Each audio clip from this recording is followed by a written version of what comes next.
Ja, dis waar. Okay, wonderlik. Ek is actually baie excited Ja, geweest om hierdie gedeelte aan te bied, maar op die afgelope tyd is my lewe so besig en vol dinge, dat ek ek het gesukkel om tyd te kry om actually voorbereiding te doen of om die goed bymekaar te sit. Ehm ja, so ek hoop ons kan lekker saamgesels al is dit nou net drie van ons. Ja. like Ehm it. ja, kom ons maak net seker dat ek net gesê dis 7:30 op die groep, né? Dis korrek. Dink jy het? Ja, ek het, né? Ja, kry. Okay, wonderlik. Uh ons begin met Levitikus en net ek wil net 4, miskien 5 lesse daaroor doen en korterig, want I mean daar's net no way wat ons die boek gaan probeer deurlees of waar ons jy weet in detail gaan in dit gaan vir enigstens 'n rede. Ek wil 'n oorsigtelike ding doen. Eintlik wil ek jou lus maak om die boek te lees of ek wil jou net 'n bietjie 'n grab of 'n handle gee op die boek. En ons gaan vanaand begin met die eerste gedeelte en dis die struktuur. Pierre Malherbe. Ding dong.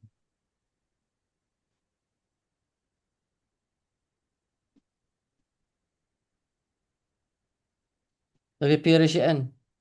Ja, ekskuus man. Bietjie Ons laat, probeer maar altyd voor die tyd in want anders weet ek nie of jy gaan kom nie. ja, Daar's jy. ja, dit is nou net weer connection issues en ran en rekenaar uit en allerlei tipe dinge. Ja. Okay. Ekskuus man. Geen Okay. probleem. Maar Ingrid sal nou sit. Okay.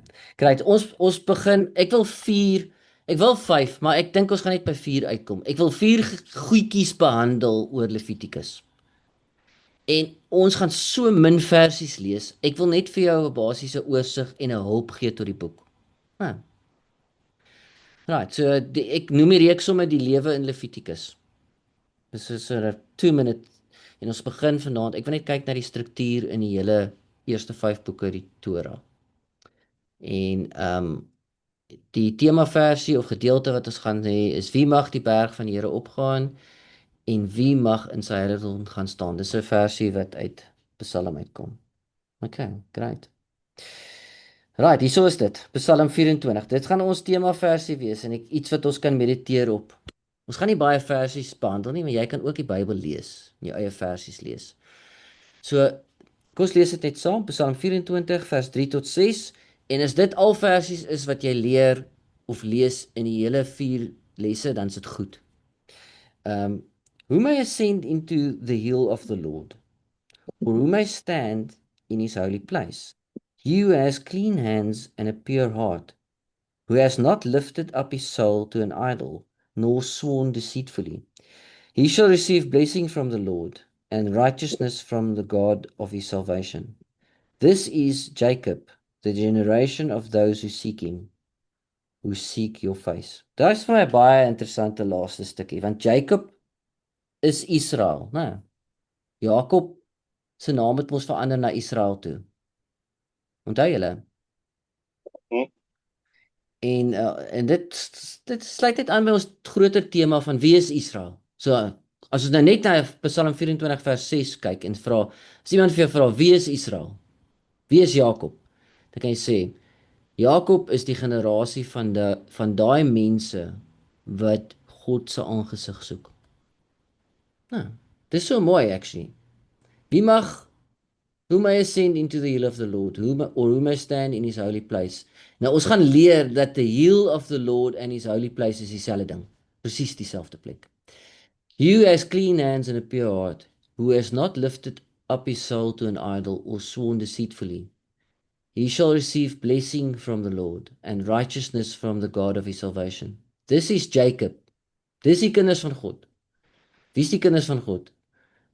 The generation of those who seek him, who seek your face. So wie is die kinders van God in hierdie versie? Of Jakob of Israel? Is die wat die aangesig van die Here soek. Okay. So ons gaan die van julle wat die videoetjie gekyk het sal weet ons gaan uit 4 bronne uitwerk. Nee, julle hoef nie die bronne te leer nie. As jy goeie boeke soek om te lees, hierdie boeke is uitstekend. En ek sou sê hierdie boek is die beste een, oor Levitikus.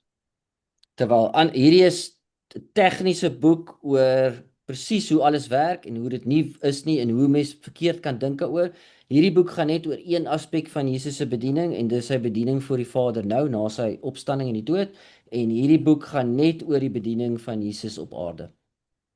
So Matthew Thiessen se boek Jesus and the Forces of Death gaan net oor Jesus se bediening op aarde, hoe hy Levitikus vervul in sy bediening op aarde, en die boek hierso linksbo gaan oor hoe Jesus Levitikus vervul in sy bediening nou voor die Vader. En hierdie is 'n tegniese boek oor presies waaroor offerings gaan en waar dit nie gaan nie.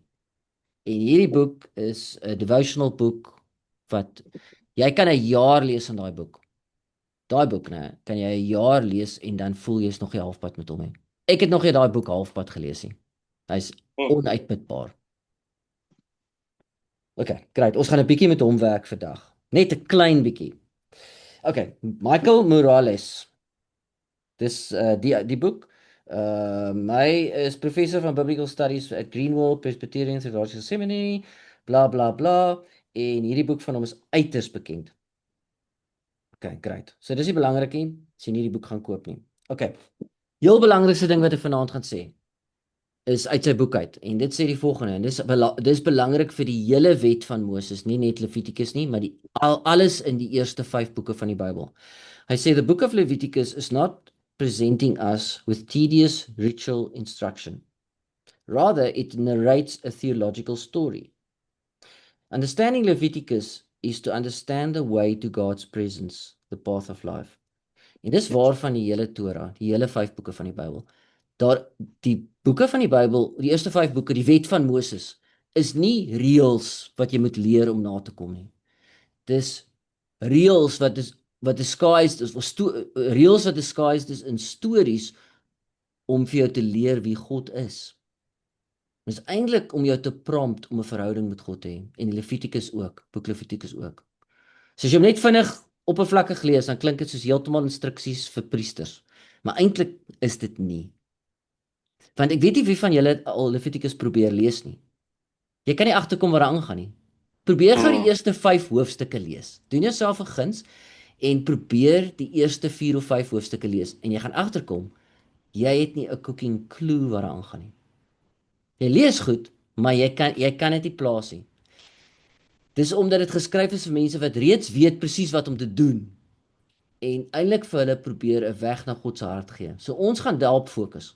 Ons fokus gaan wees nie oor hoe alles werk in Levitikus nie, maar meer oor wat dit beteken. Okay. So, wie van julle het geweet dat die boek, die Bybel, jou Bybel wat opgedeel is in boeke, hoofstukke en versies, bestaan nie regtig nie. Die versies en die opskrifte in goed is gone. Dis nie in die manuskripte nie, dis ingesit. So imagine gou die volgende. Jy het nou 'n nuwe Bybel gekry. Ek het vir jou 'n Bybel gepos. En as jy daai Bybel oopmaak, is daar geen versies of hoofstukke nie. Jy het net boekopskrifte. So jy die Levitikus en dan begin jy net lees.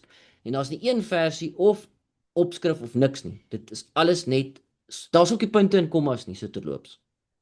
Ja. Alles net lees. En dis in 'n skraal. So nou rol jy die skraal oop en jy lees net. Daar's nêrens begin en eindpunte nie, né? So jy kan nêrens vasmaak. Daar's niemand wat slim klink in die Bybel nie. Jy weet mos ouens wat versies kan quote, hulle klink baie slim. Daar's niks sulke slim ouens nie, want daar is niks versies om te quote nie. Né? So jou fokus beweeg weg van versies leer na eintlik die hele ding in sy grootheid en konteks verstaan en leer. En dan nie net dit nie. Waar en hoe pas dit in die hele 5 boeke van die Bybel? Want eintlik is die Torah of die 5 boeke, eerste 5 boeke van die Bybel, een gedeelte wat 'n Jood uit sy kop uit moes geken het. Imagine that. Nie versies vir versies uit sy kop uit nie, maar die hele storie uit sy kop uit ken. Ja. Dis nie so moeilik soos jy dink nie. Dis moeiliker om die versies uit jou kop uit te leer. As jy die hele geheelbeeld uit jou kop uit leer, dan val die gedeeltes in plek, makliker. Okay. So, dis 'n food for thought soos hulle sê. So as jy na die Torah kyk, die eerste 5 boeke van die Bybel, nee, met sonder versies en in 'n Hebreë konteks, dan gaan jy sien dat Genesis en Deuteronomium, wat's dit? Deuteronomium loop parallel aan mekaar. Hierdie twee boeke connect. En 'n Jood wat dit gelees het sonder versies sou die koneksie baie maklik gesien het. Daai twee boeke gaan saam. Hulle connect. Hulle eindig op dieselfde manier. Ek gaan nou vir jou wys hoe. En dan Exodus en Numeri is maatjies.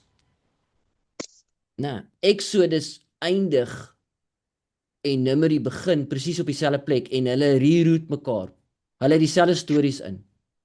En dan staan Levitikus smack bang in die middel. En Levitikus is ook opgedeel in sulke gedeeltes. OK, kom ons gaan kyk net vinnig daarna. Jy hoef dit nou nie te leer nie, jy kan dit net onthou. OK, Genesis eindig met 'n gedig van Jakob wat hy oor sy seuns uitspreek of vir sy seuns sê oor dinge wat in die toekoms gaan gebeur. So Genesis 49 vers 1 sê, Then Jacob called for his sons and said, Gather around so I can tell you what will happen to you in the days to come. En dan vertel hy vir hulle en dan eindig Genesis daarmee. Dan Deuteronomium se laaste paar hoofstukke eindig met 'n gedig en 'n lied van Moses wat vir Israel vertel. Israel is die seuns van Jakob, né? Presies oor wat met hulle gaan gebeur. Nou ek kan dit nie so maklik opsom soos daai nie, want dit strek oor 3 hoofstukke. 29, 30 en 31. En in daai 3 hoofstukke vertel Moses vir Israel, die kinders van Jakob, presies wat met hulle gaan gebeur as hulle die beloofde land ingaan. Nou Deuteronomium se einde vind plaas op die berg waar Moses nie verder mag gaan nie, waar hy nou gaan sterf op die berg en Israel gaan die beloofde land ingaan. En dan vertel hy vir hulle presies wat met hulle gaan gebeur in die beloofde land. So daai twee connect. En is dieselfde storie. Raai wat is die storie? Julle gaan nie God se weë volg nie en julle gaan wegval. En dis albei stories, Genesis en Deuteronomium se stories. Dan Exodus en Numeri gaan saam. Exodus vertel van die gebeure van Egipte, vanaf hulle Egipte verlaat tot hulle in die wildernis inkom en die tabernakel opstel.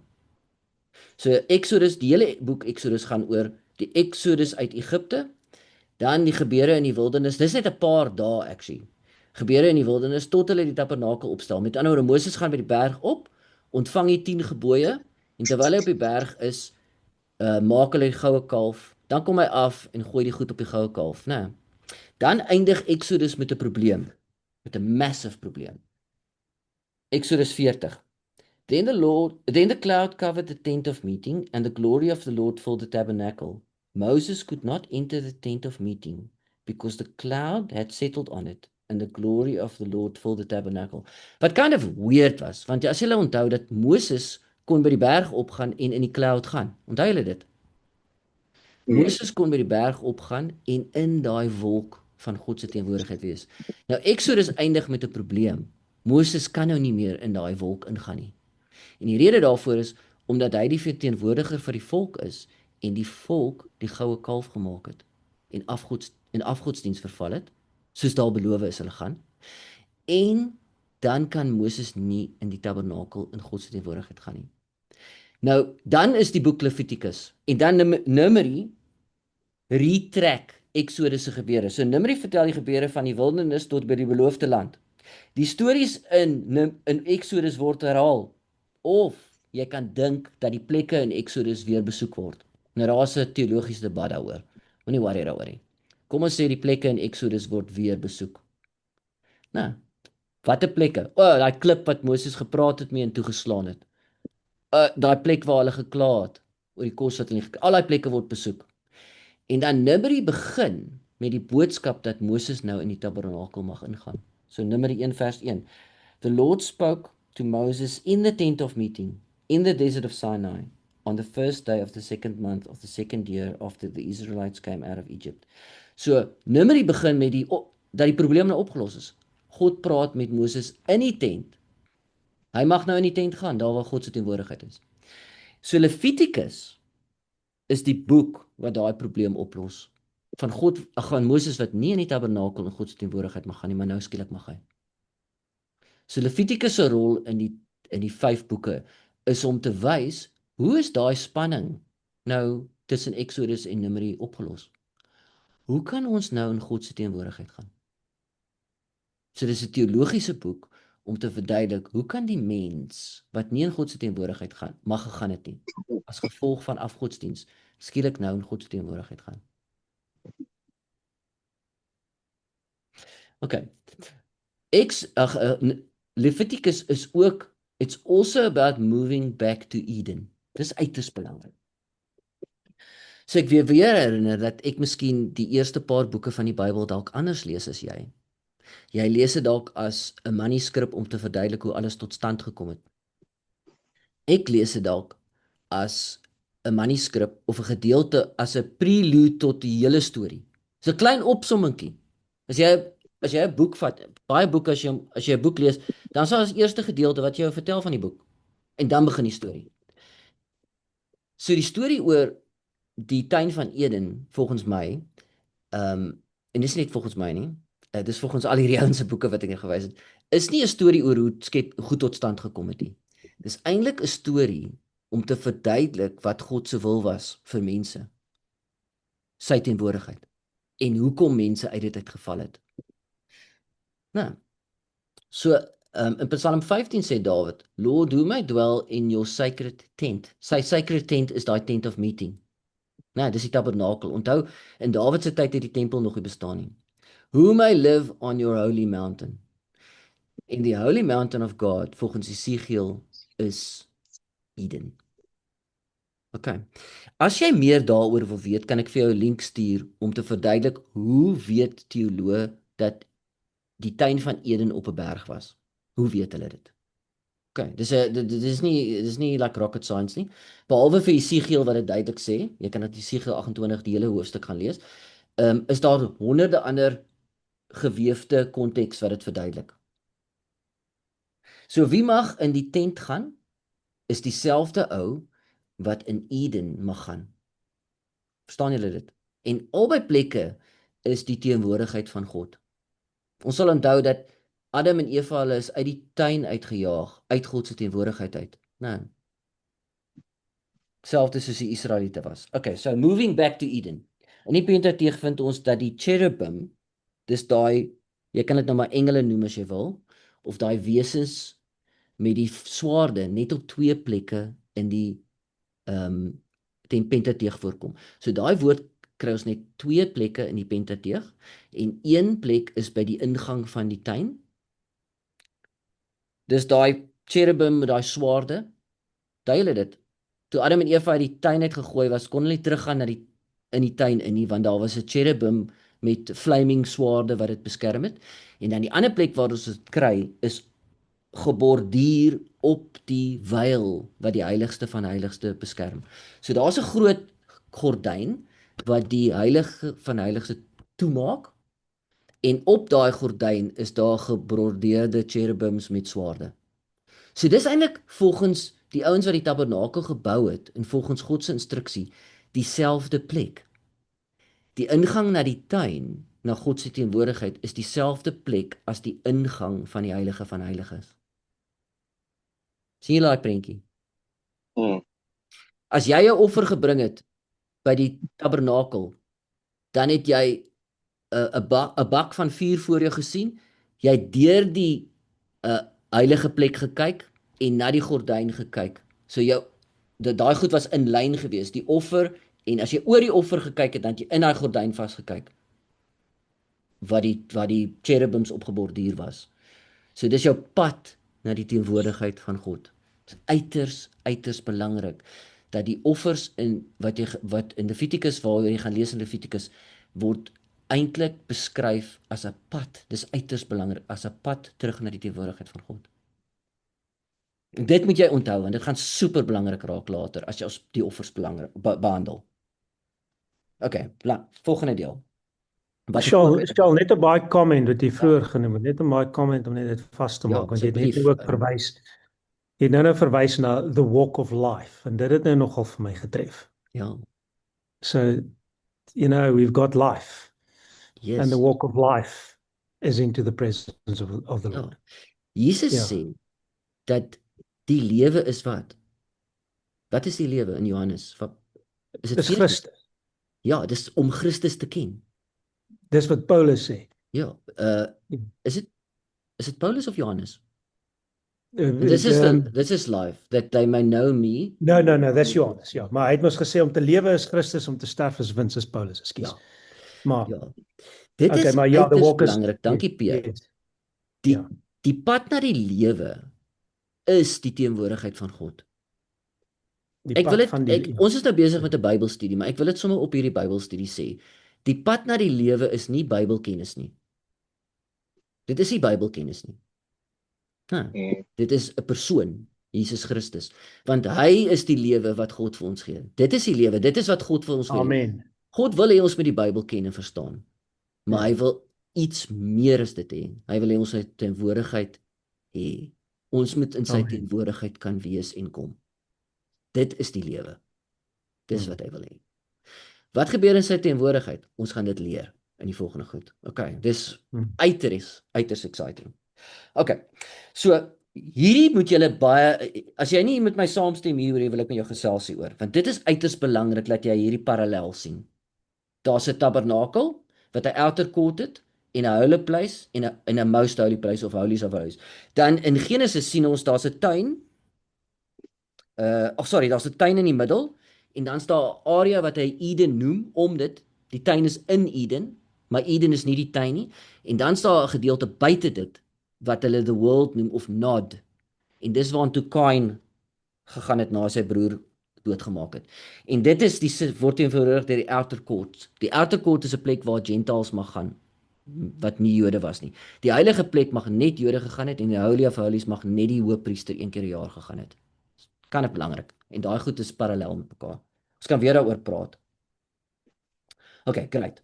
The Torah is one. Dis belangrik. Reading the narratives of Genesis 1. Dit kom nou uit Michael Morales se boek. Reading the narratives of Genesis 1 to 3 as pertaining merely to origins, unrelated to the rest of the biblical story, is a regrettable common approach.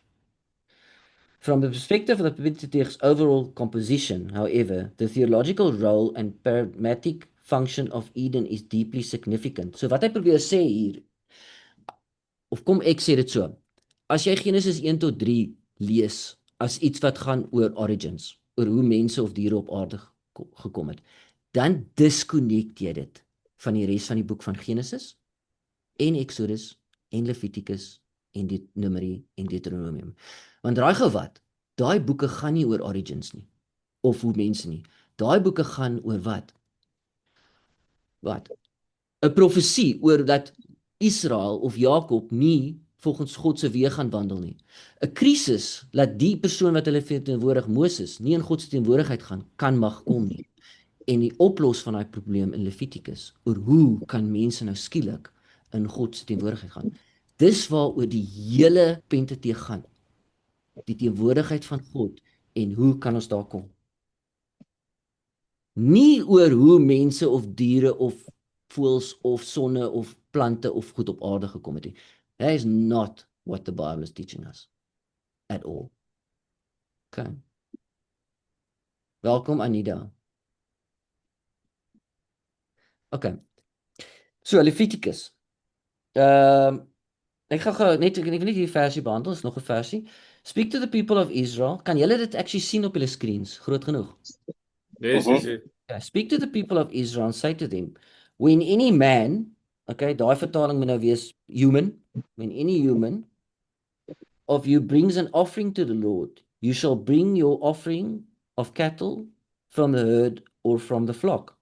If his offering or human's offering is a burnt offering from the herd, he shall offer a male without blemish. He shall offer it at the door of the tent of meeting, that he may be accepted before the Lord. Ek kan net met julle oor hierdie versie praat. So, net gou daai woord man daar is dit word Ha-Adam genoem. Dis Adam met 'n kappie daar of 'n tekentjie daar. As die woord 'n tekentjie daar het, dan verwys dit na human. As dit nie 'n tekentjie daar het nie, verwys dit na Adam in die tuin, die man. Okay, so dit verwys nie net na elke man nie, dit verwys na enige persoon. So Ingrid en Anita is deel van dit. So miskien sê jou boek human daar of jou Bybel sê dalk human of mens in plaas van man. Ek het nou net hierdie versie, dis okay. Ons kan weer daaroor praat. So hierso, in biblical Hebrew, ha-Adam with the definite article refers to the human or mankind or earthling. Adam without the article is used as the proper name of the first person. The distinction between a generic and a collective noun and a specific individual. Baie interessant. In die eerste hoofstuk van Genesis is daar net daai inne. Dit praat nooit van 'n man nie, altyd van mens. Okay, anyway. Ek wil eintlik net fokus op hierdie gedeelte, so ek wil nie op 'n rabbit trail gaan nie. Hierso. He shall offer it at the door of the tent of meeting, that he may be accepted before the Lord. So daai offer wat jy bring, 'n burnt offering is iets wat jy op daai groot skottel sit, né? So as jy daai offer bring, dan sal jy dit voor die deur van die tent of meeting, en daai tent of meeting se deur is nou obviously verteenwoordig, soos ek verduidelik het, verteenwoordig Eden se entrance. Nou, belangrik. Ons is amper klaar. In Genesis vind ons iets interessant. Ons is amper klaar, dan mag jy 'n vraag vra. Scribal blending. So, daar is 'n storie wat vertel word, maar die storie het 'n teologiese significance wat connect met iets anders. So luister gou na daai versie. Waar's Peer nou? If you do well, julle ken almal hierdie versie. Ek gaan hom nou lees uit die Revised Version. Okay, hier Peer terug. Okay, ek gaan net gou praat oor iets wat 'n scribal blending noem. Scribal blending beteken ek vertel 'n storie, né? Maar omdat die storie ook connect met iets anders, vertel ek die storie op 'n interessante manier sodat jy dit as 'n storie kan lees en as 'n instruksie kan lees en dat dit nog 'n betekenis het. 'n Baie goeie voorbeeld van dit is Noag se seun Ham wat in sy tent ingaan en dan iets spesifiek doen. Dis ook scribal blending. So daar's 'n storie wat vertel word. Dit klink asof maar as jy gaan teologiese delving doen daarin, dan kom jy agter wat Ham gedoen het. Nou in Genesis 4 vers 7 kry ons dit ook. Nou die Revised Standard Version is 'n standaard version. Hy lees so: If you do well, dis nou aan Cain, will you not be accepted? And if you do not do well, sin is crouching at the door and its desire is for you, but you must master it. Onthou julle wat gebeur het? Cain en Abel het offers gebring na die deur toe, na die entrance point toe, en Cain se offer was nie aanvaar nie, maar Abel se was aanvaar. Onthou julle dit? En toe is Cain kwaad. Onthou jy daai stukkie? Rupert, onthou jy dit? Ken jy? Yes. Okay. Nou, in die Young's Literal Translation, dis 'n letterlike vertaling, hulle probeer nie iets interpreteer nie. Lees dit interessant. Hy sê, is there not, if thou does well, acceptance? And if thou does not well, at the opening a sin offering is crouching. And unto thee its desire, and thou rulest over it. Nou die woord vir sin en sin offering is presies dieselfde Hebreëse woord. En dis interessant, want wat dit probeer sê, so dit vertel ons 'n storie van Cain wat 'n offer gebring het by die deur. En die boonste deel kan jy lees op een manier, dat sonde wil graag Cain se hart ingaan, sonde wag daar en lê vir hom, en desire hom, en hy wil in Cain se hart inspring, maar Cain moet oor hom heers. Die ander manier om dit te verstaan is, dat as jy goed doen, dan kan jy na die offering of die deur toe gaan. By die deur lê daar 'n sin offering. En daai woord vir crouching is dieselfde woord as wat Psalm 23 gebruik for he make me lie down in green pastures. So daar by die deur van die plek waar jy wil ingaan na God se teenwoordigheid, lê 'n sondeoffer. En hy vra vir hom, daai sondeoffer unto thee its desire. Met ander woorde, daar's desire vir daai sondeoffer. Is daar desire vir daai sondeoffer sodat jy God se teenwoordigheid kan ingaan? So daar's 'n dual ding wat speel daar. Daar's sonde wat in jou lewe wil inkom en jou lewe wil vernietig en jy moet roel oor dit. Daar's ook 'n offer vir sonde wat jy kan bring om in God se teenwoordigheid in te gaan. So daar's 'n dual play op dit en dis 'n klomp van die goed in die Bybel. Ek het nou hier onder net die original teks gekopie, maar dit's fyn. Die Young's Translation doen dit baie goed. En dit sluit net aan by ons tema, dat die entrance na die tabernakel en die entrance na die tuin van Eden is dieselfde plek. En die doel van albei is om God se teenwoordigheid te kom. En dis die doel van die boek Levitikus. En sy plek in die Torah is om vir ons te leer, hoe kan ek en jy in God se teenwoordigheid kom? And that's it. Dis al wat ons wil doen vanaand. En enigiemand mag comment. En as jy gemute is, kan ek jou nie hoor nie. Ja. No comments thus far, whether we muted or not. As niemand comment nie, dan gaan ek iets sê wat baie belangrik is. Ek dink waar baie van ons vasval is die volgende. Die idee dat Jesus alles vervul het. So nou kan ek net by hom wees, dan is dit asof ek niks hoef te leer uit die Ou Testament uit nie. En dis 'n huge fout. Dis 'n huge. Okay. Sorry, kan julle my hoor al? Ek hoor jou nou Ja. vir die eerste keer. Okay, want ek kom nou eers agter. Ek weet nie wat gebeur het nie. Nee, ek wil weet is nou hoe trek jy dan nou hierdie deur na Jesus toe? Want obviously, of in my kop obviously, daar is 'n beeld van Jesus in dit en die werk van Jesus wat Jesus nou gedoen het en wat God nou ook vir ons wil leer. So hoe trek jy dit nou deur na nou toe wat jy nou gedoen So het? uiters goeie vraag en ek gaan dit nie nou antwoord nie. Ek dink jy is die hele klas hier nie. Kom ons gaan net gou terug na ons bronne toe. Dan gaan ek gou vir jou wys wat ons gaan doen in hierdie 4 lesse. Ons is besig met die struktuur en ons gaan uit hierdie boek uit gereeld werk.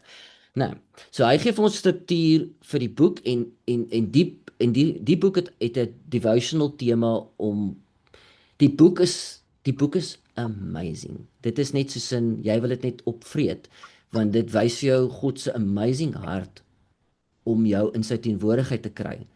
En eintlik is sy teenwoordigheid onmoontlik vir jou, want as jy ingaan sal jy sterf. Dit is eintlik waarop neergaan en dit is tans waar. As jy nou in God se teenwoordigheid ingaan soos jy nou sal jy sterf. OK. Dan om Anita se vraag te antwoord. Daar's 2 ander stukke waar ons gaan kyk na. Hierdie boek wat ek nou hier ondermerk, né, gaan oor Jesus se bediening op aarde. Met ander woorde, hoe is alles wat ons gaan leer van toepassing op Jesus se bediening op aarde? So as iemand in Jesus se tyd gevra het, wat doen jy? Waarmee is jy besig met betrekking tot die wet van Moses? Dan gaan daar gaan ons gedeeltes wat ons daar gaan behandel gaan dit antwoord. So daai gaan jou vraag antwoord. Hoe is dit betrekking tot op Jesus se bediening op aarde? Dan is Jesus ook tans besig om te bedien in die hemele voor God nou vir my en jou as 'n hoëpriester. En daai gedeeltes beantwoord dit. En dan hierdie gedeelte gaan meer beantwoord oor wat het Jesus se werk aan die kruis eintlik met betrekking tot Levitikus. Wat het dit daarmee te doen? So ek gaan jou vraag antwoord op 3 maniere. Wat het dit met Jesus te doen terwyl hy geleef het? Wat het dit met Jesus te doen terwyl hy gesterf het en sy offer aan die kruis gebring het? En wat het dit nou met sy werk voor die Vader te doen? Want dit is alles belangrik. Ons kan net nie nou alles antwoord in een go nie. So jy gaan ook nie elkeen individueel, jy gaan dit meer as 'n holistiese prentjie sien as om elkeen individueel deur te trek na Jesus toe. Ja. Ek het nou so kan. Ja, dit is holisties. Okay. Die spanning lê in dit. Jesus het gesê, nie 'n kappie of 'n komma van die wet sal verdwyn tot alles vervul is nie, né? Dis belangrik. En dan het Jesus ook die wet vervul. So hoe werk dit? En ons gaan kyk daarna, want dis nie rocket science, is actually nie moeilik nie, want almal van ons het 'n lewende verhouding met die Here en ons sal weet wanneer ons naby aan hom leef en wanneer ons weg van hom af leef en ek gaan vir verduidelik hoekom. Okay. So ek wil nie te veel nou daaroor sê nie. In die moderne volksmond, Christen volksmond is dit mos nou ek is in die teenwoordigheid van die Here. Ja, ten alle tye glo. Ja. En ek nou sê ek verstaan dit ook. Dat daar is 'n groot gedeelte van wat mens bedien en wat nie noodwendig altyd so grootliks aanvaarbaar is nie, maar dit is mos nou einde Hebreërs 12. Daarom omdat ons 'n onwankelbare koninkryk ontvang, laat ons dankbaar wees Hmm. en so God welbehaaglik dien Ja, met eerbied en vrees, want ons God is 'n verterende vuur. ja. En So nou ja, as jy in die teenwoordigheid kom van 'n verterende vuur, dan bring my altyd terug na die beeld van Daniël se vriende. Dis eintlik aangrypend, die beeld van Daniël se vriende. Ek dink miskien het ek al gedeel van dieselfde vuur waarin die vriende kan loop met die persoon van Jesus. Dis dieselfde vuur van die wat hulle ingegooi het, wat hulle verteer. ja, Dis een en dieselfde vuur. ja, So die wat by die deur is en ingooi, hulle word verteer en die ander wat ingegooi word nie verteer. dis reg. Nou, kom ons in die teenwoordigheid van die Here, kan ons sê sal ons sterf of kan ons sê ons moet sterf om in die teenwoordigheid te kom. Ja. Jy Want is moet- alleenlik deur Jesus wat my vlees sterf. So daarom neem ons kruis op daagliks. Ja. Maar dit sal interessant wees as ons in die proses ook net bespreek, want dis 'n moderne, wel, dis 'n algemene stelling dat ons is nou in die teenwoordigheid van die Here. Ja. Kyk hier nou. Daai verterende vuur, wat interessant is, die eerste offers wat gebring is in die tabernakel, Aaron se 2 seuns het daar gedoen net wat hulle wil. Toe word hulle verteer deur die vuur. Ja, ja. Net daar. Ja. Net daar. Ja. Nee da, maar ja, vir my een van die aangrypendste dinge wat om God as die verterende vuur te verstaan is daai oond. Ja. Want dis dieselfde vuur wat 3 in kan loop saam met die persoon van Christus en is dieselfde vuur wat ander net Ja. 'n blitterheid. Dis dieselfde vuur. Ja. Ja. It's nogal amazing, moet ek sê. Ja. Om dit so te dink is nogal amazing. Ja. Ja. Sonder daai derde persoon, sonder daai ander persoon kon daai 3 manne nie daar loop nie. Sonder daai goddelike persoon kon hulle nie wees nie. Maar daar's ook 'n poort. Dis nou vir my mooi. Ek dink nou vir die eerste keer aan dit wat jy nou probeer verduidelik, want tog dis die oond se deur wat die skeidslyn is. En eintlik die wat ingooi bly buite daai deur en hy kan nie eers, hy's 'n blitterheid dit by die ingang van daai deur. Ja. Dis aangrypend, maar Dis ja, ek onthou in 'n tydperk dat ek ook gestap het saam met mense dat ja, die ander moderne ding is dat God is ons Vader. En die ander moderne ding is jy vrees mos nie jou pa nie. Hierdie idee wat ons van God pappa maak, verstaan jy? Die beeld van 'n wêreldse vader sit ons op wat God as 'n vader is en dit is net nie dieselfde beeld nie. Ja. Ja, dis moeilik. God is ons Vader, maar dis 'n moeilike Hy ding. is. I mean, ek kan nie ek kan hom nie sien as my vader as ek na my verstaan, jy kan nie jou idee van vaderskap op dit werk Nee, nie. op God Jy moet pas sy nie. idee van vaderskap aanneem. Dis die punt, maar as jy nou daaraan dink en sê Jesus Christus is alleen die beeld van die onsigbare God. Dan moet ons onthou, sou ons Jesus Christus eerbiedig in sy posisie van hy is wie hy sê hy is, dan werk ons met hierdie verterende vuur God. Maar dis Jesus wat hom ons Vader maak, sal. Hy bly verterende God. Universeel is hy verterende God, maar dis Jesus wat hom jou Vader maak en dis die verskil. Die verskil in Jesus. Andersins is hy nie jou Vader nie. Hy's 'n verterende vuur. Ja. En hy bly 'n verterende vuur. Maar daai verterende vuur as God word jou Vader in Christus en dis ook die beeld van die oond. Ja. Hy bly jy die iets sê. verterende. Was ek verkeerd? Wat Rupert met my? Nee, Rupert. Rupert wou jy iets sê? Sorry. Nee, O, okay. Mag ek net nog vinnige comment maak? Ja, Dis nie lank, asseblief. sal nie. Asseblief.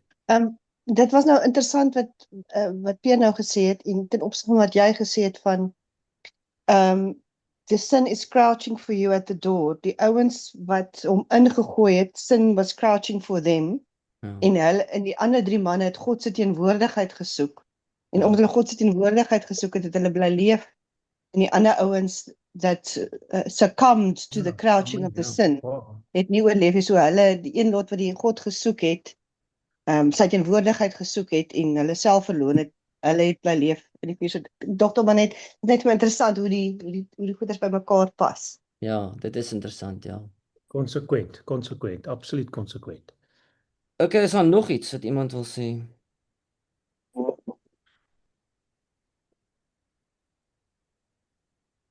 Okay.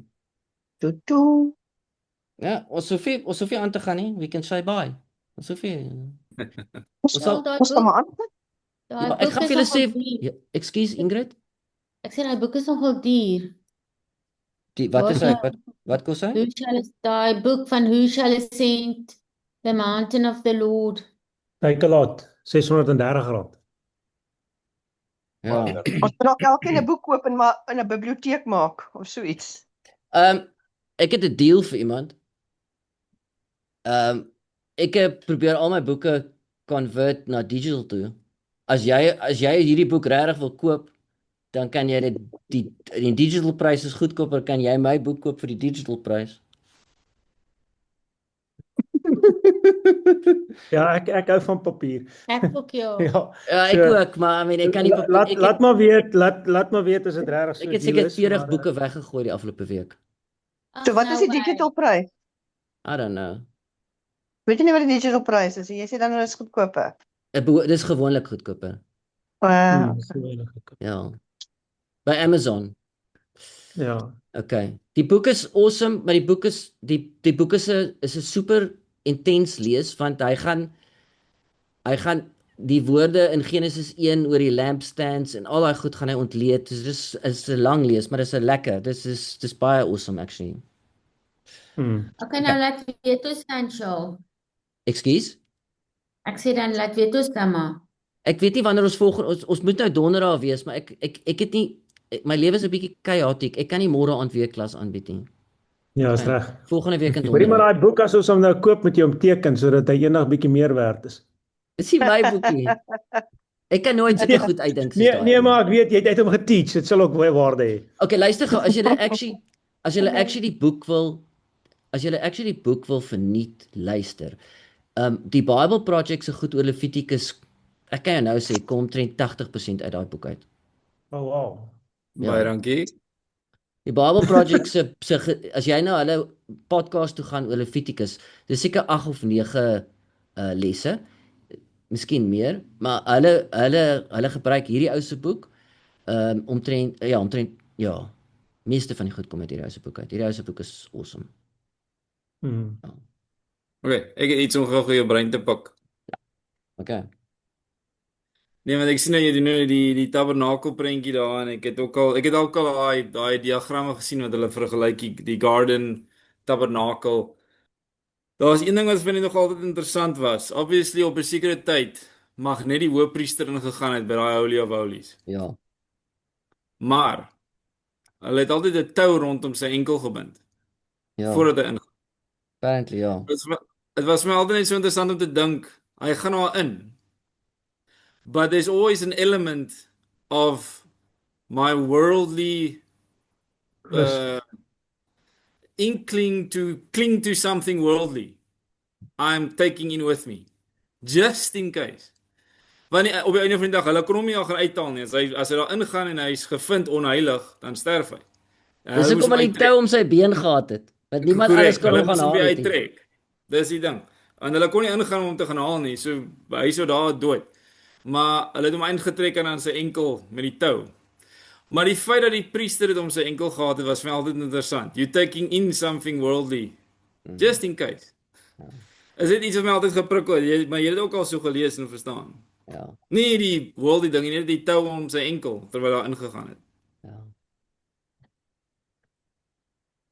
Dis reg. Kan nog 'n horror movie maak as jy hy tou trek en net die enkel kom uit.